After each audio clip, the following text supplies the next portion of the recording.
You're tuning to Vocalo Radio, Chicago's urban alternative.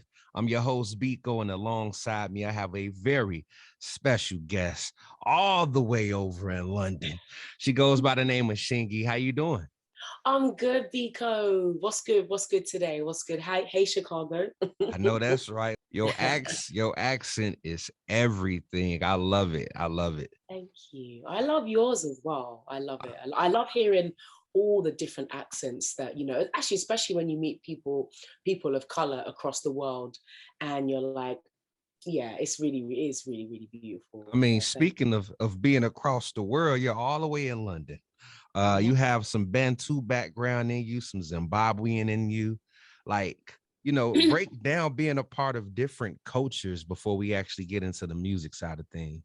Okay, that's a really good place to start because actually, my cultural foundations actually, I feel like bring a lot of fire and energy to just to like the spectrum of my music taste, and why I love music. So first of all, I'm what I would call a Bantu remix. So that is being of a Zimbabwean, Malawi, and Mozambique heritage. You see, that part of Africa before certain people came and chopped it up, Mhm. we were all just different clans and different families and different ancient empires. So, those three nations are still quite new. Obviously, Zimbabwe being, made Zimbabwe from Rhodesia in the 80s. Mozambique got independence in the 70s, and so did Malawi. So my grandma's from Mozambique, my other grandmother's from Malawi, and my parents met in Zimbabwe, but I was born in South London. Yeah. So I got a whole lot of vibes coursing through these veins, so many different beats and rhythms and cultural influences. And I think that's what makes me me, and that's what makes my music. It just keeps on giving. How did your family end up in London?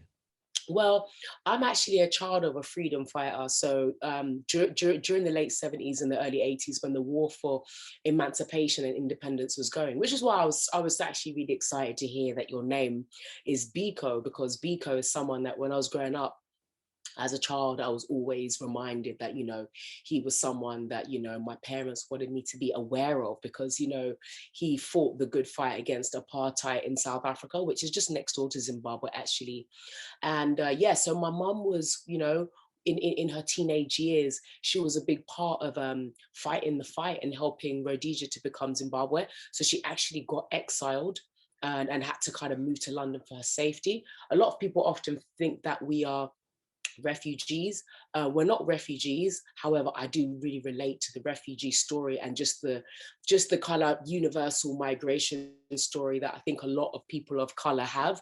And I think, once you make peace with your foundations, it can add so much color to what you do with your life, especially if you're an artist. So that's how my parents ended up being in London, because, they were literally running for dear life, having been very brave. So I always try to honor that sacrifice they made, because otherwise little Shing wouldn't be here.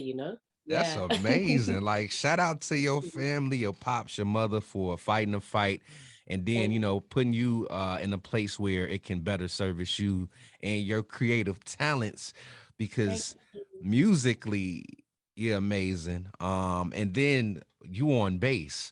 Like with all the instruments in the world, what led you to actually choosing the bass guitar? I actually feel like bass guitar chose me, because I actually started playing the guitar first of all. So back to when we talk about, I grew up in South London, right, which Mhm.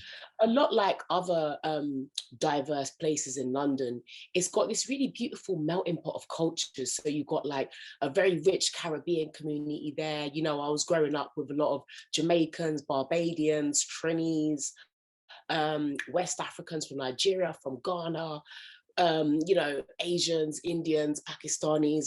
And so what we're also famous for is sound system culture, which is, kind of like, obviously, as we know, came out of reggae. It came out of, it preceded dance hall. And you would just hear a lot of that blasting out of the cars, driving past on London. There'd be a lot of sound systems that used to battle each other on street corners, in the local community centers.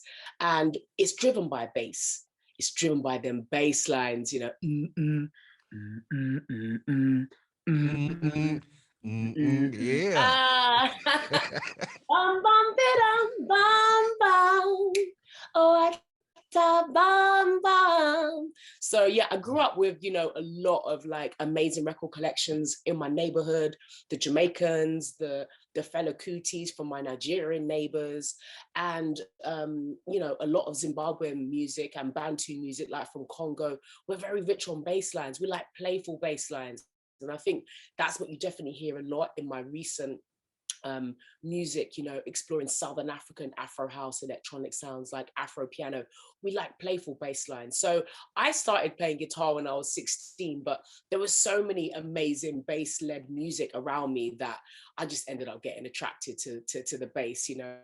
Not, I Mm-hmm. don't want to like, I love the guitar, but it's just a very, very different instrument. Do you know what I mean? Most people who play both will tell you that.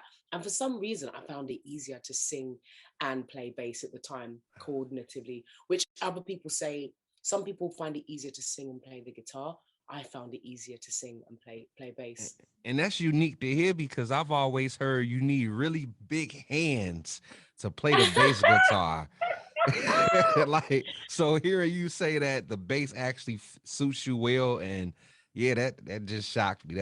Is that true though? Like, do you? I mean, obviously it's not true, but have you heard of that saying before, where you need big hands to play the I, bass? I just feel like, you know what? I don't think it's so much the size of your hands. I think it's the capacity for like how big you want to go with that bass sound. I think you've got to have a big capacity and like love and discipline to want to be holding down that rhythm section. Because most of black music is all about our rhythms, man. That's what Mm-hmm. makes people dance and move their hips, whether they like it or not, you know? Yeah, I might have petite hands, but I got a big heart and a big capacity for big bass lines. So that's what Hey, led me here. And there's some amazing female bass players at the moment. I actually know Esperanza Spalding. okay. She's a friend of mine. We actually met through our same Reiki master because we're both into Reiki and energy. And you know, we were just saying how it was hard when we were growing up to find women that played bass, because you always told, as you said, you needed to be like really strong. I mean, obviously playing upright bass is another dimension, that's another level that I haven't explored yet. But yeah, bass is the one for me. Bass is my guy. You recently celebrated your year anniversary for your debut solo album, Too Bold. Yeah, too Con- bold. Congrats to that. Congrats. Thank you. Since that year has passed, how much have you learned from dropping your solo debut album? I've learned that, you know, perseverance really pays off. Listening to your intuition pays off. Taking the risks that we took as Team Shingi to even like continue. Well, the risks for me to even continue the album and for us to put it out in the middle of a pandemic was definitely something that I feel really, really paid off, because when I think about it, a lot of people were saying, "Oh, you can't put out a record. It's a pandemic. You know, people have got like more important things to think about." And I just thought it was the time when I felt like people had thought and felt more than they'd actually felt for a long time. So it almost became like, for a lot of people, a soundtrack that they felt was really considerate to the mood of the times. And they say, you know, art, when it's at its bravest, it actually can reflect the times, even if it reflects your personal story.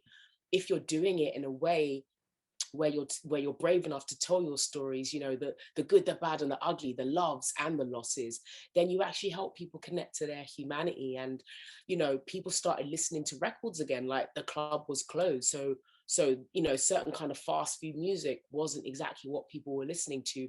So in a way, I mean, it was the only time. And I'm really grateful that I followed up on that risk, because we've had Hmm. amazing support from people like you, and we've rebuilt this amazing grassroots kind of like support from the underground, that has just been so vital. It's been such a vital part. I've seen friends of mine who've been signed to huge major labels and haven't been able to get, you know, the 3-4 million streams, or haven't had as much listenership as we've had with Too Bold, just because maybe the music that they were making was very prescribed, but it wasn't really reading the room, Hmm. if you feel me.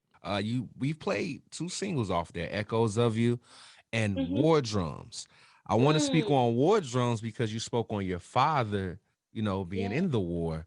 So yeah, was yeah. that kind of like based off your father, that single? You know what? I just felt this drive, like I really have to kind of, I felt like it was really important for me to kind of honor the sacrifices of not just my parents, but like, so many generations like before from that part of the world, because of like, a lot of the kind of those colonial wars, they really kind of scattered people, right? They scattered us. And so I wanted to take something that people expect to be so tragic and almost make it into a beautiful song that was kind of rhythmic. It's actually fun, it's up tempo, it's easier on the ear, you can nod your head to it.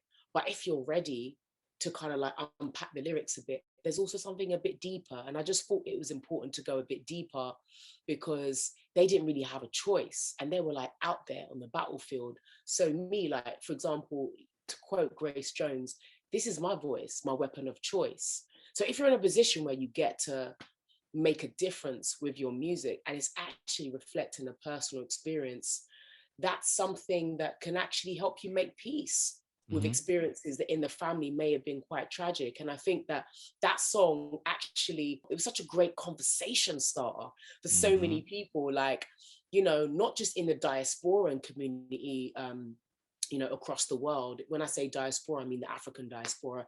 But, I've just heard that song provoked so many amazing conversations. And, it's the kind of thing where if somebody would play like a party or a dinner party or a house party, people will be like, you know what, this tune bangs, but it's just also got a few more levels and it's got a bit more depth to it. So it was reflecting some personal experiences, but I felt like they kind of deserved it because considering like what they sacrificed, me taking a few risks and like poeticizing it into a song to ultimately make sure that those things don't happen again. Hmm. I thought that's what I wanted to achieve by doing that.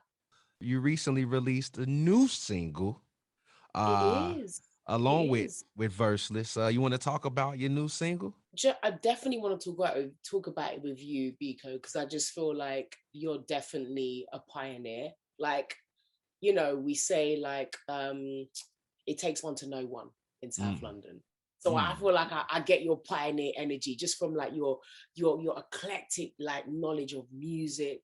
Speaking of pioneers, you're actually the first person that is going to be premiering and sharing No Fear Yeah. with this interview. So what a better, I can't think of a better way to celebrate its landing, in America, via you. You're the one with the, what do you call it, the megaphone. Do you know what I'm Yeah. saying? Like I'm gonna throw some air reaching horns it. on this. Yeah, the arrow has left the bow. So yeah, I mean it's out now. And really over the last year with, everything that's been going on, we might march all day and then we have to come back and we listen to amazing, empowering, hip hop or rap. Do you know what I mean? From the late 80s or early 90s, or we listen to Marvin Gaye, we might listen to What's Going On, we might listen to Donny Hathaway, we might listen to Bob Marley. There's so much revolutionary, amazing music that we're still able to be pop music and kind of be on genre, right? Like even a song like Strange Fruit by Billie Holiday, it garnered so much attention that it became a pop jazz hit of that time. So what's missing now? The revolution is here, but who's bringing the soundtrack? Who's coming with the fire? There are very few people that I feel like give me that, like in our generation of musicians. I felt that there was a lot of fear and a lot of freedom that people appear to display on social media. But when it comes to getting in the booth now, when it comes to getting that tune sanctioned by the label, by the PR, by your team of 20 people, rare, blah, blah, blah, did they really feel like they actually have the power to sing and like spit bars that really come from that fearless place? And Mhm. so the reason why I'm talking about fear a lot is because it actually leads me to actually present how happy I am that you are premiering my new single. World It's premiere. actually, well, it's definitely the American premiere. So that's huge. And like I said, you know, pioneers know pioneers. So it means so much for us, like at Team Shingai, and all of, even for our fans to see like who's supporting this record and who is supporting this kind of new evolution in my like musical journey. That is really, it's given me the energy to carry on, because it's not always easy. And you know, certain doors that may have been opened to me when I was in a different space may not be the ones that are open to me now, but I feel like bigger opportunities are coming. I'm able to connect with fans a lot more closer and people like you. So No Fear is what actually I think subconsciously led me to write that, because I just see so much talent. You know, I'm not one of these people that tries to complain about what other artists write. I'm all about artistic license. So yeah, working with Versus was a great experience, and I just felt like then there needed to be a song, and maybe it's through writing songs like that that I help face my own fears as well. You and Verseless, y'all did that. I mean, in general, your family moving to London had to, show no fear. Your father Yeah, going to the war had to, of course, show no yeah, fear. You picking up yeah. that bass guitar, you Oh, had to thank you. show no fear. And it's amazing that you're allowing us to premiere your brand new record, No Fear, which features Verseless. Please let everybody know how they can continue to grow with you, get in tune with you, follow you for updates. And of course, if people want to reach out to you, how can they get in contact with you? Yes, so you can just email us anytime. It's Shingai, which is spelled Shingai at shing.ai. Or you can reach out in the DMs at Shingai, which is my Instagram handle. I believe it's Shingai Music. Facebook is probably Shingai Official, but usually when you put in SHINGAI, it will lead you to us some point. Every bit of support is appreciated. Sharing is caring. And also for me, this is a really beautiful full circle moment, because, you know, America, in fact, before I made it big in England, or in the UK, America was actually the first place I actually got signed, and Chicago was one of the first places that I ever played on my first big UK tour, which was amazing. This was around, it's like 10 years ago now. So it started off in Chicago. You know, I remember going to play at the Congress Theatre, had an amazing gig there. And then afterwards, we got taken to this amazing jazz club called, is it the Green Mill or the Green Mile? I believe it's no longer. Oh, you said Green Mill, Green Mile. I'm thinking about the Yeah. Green Dolphin. The what? The I'm Green thinking of. Dolphin. Yeah, that's what I'm thinking That sounds about. like The where I Green. should have. That sounds like where I should have been. That laugh made it sound hella fun.